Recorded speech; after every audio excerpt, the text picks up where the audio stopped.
Catholics in the English-speaking world recently received a new translation of the Roman Missal. The Roman Missal, of course, is that book that we use that contains all the prayers at Mass. And with this new translation has come a little bit of confusion. Some people are beginning to think that we've changed our theology. And nothing could be further from the truth than that. The Catholic Church is still in union with the 2,000 years of Catholic tradition, and it hasn't changed its theology one bit. It's simply changed the words that we use at Mass.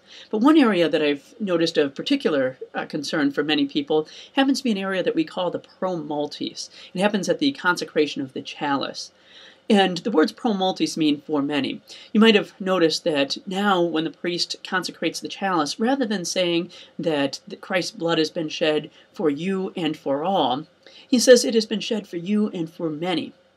And some people have taken this to mean that Christ's blood was not shed for all people, that his suffering wasn't for all people, but only for an elite select group of people or something like that.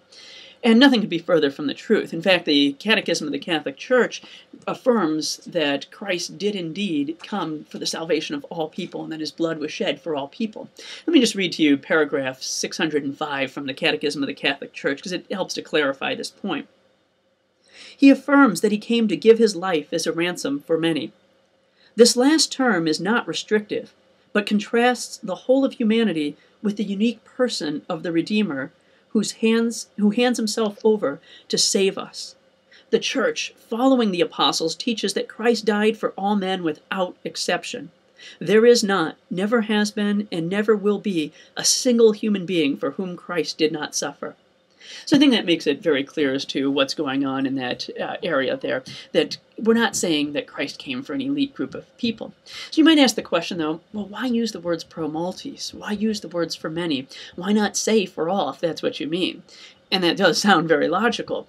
The issue at play is that we're actually quoting Scripture. And I'd like to read to you a couple of scriptural passages that we're quoting when we use those words.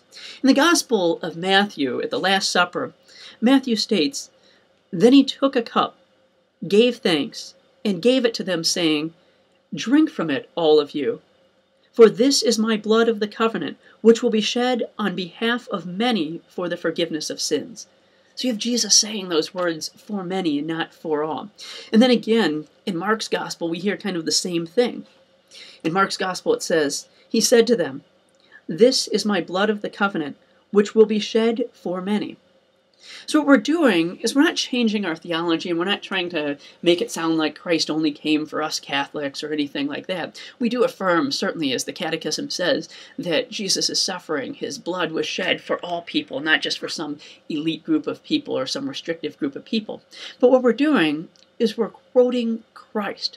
And so people who have a problem with this translation, I just want to make it clear that the problem that they have isn't a problem with the translating body or with the Pope or with bishops, as many of them think it is. The actual problem that they have is an issue that needs to be taken up with St. Matthew and St. Mark, because they're the ones who wrote those words of Scripture.